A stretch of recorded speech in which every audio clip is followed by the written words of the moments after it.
Hello guys, in today's video I'm going to show you how to enable sensitive content on your Telegram. This tutorial will be quick and simple. Just make sure to subscribe to this channel and leave a like on this video.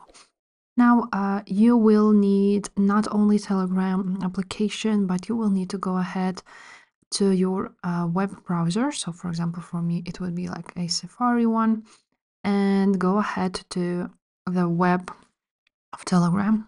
So you need to go ahead, open up your browser and write down web.telegram.org and log into your account, the same one you want to enable sensitive content at.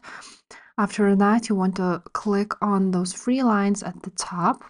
And from here, you want to go ahead and click on settings right there.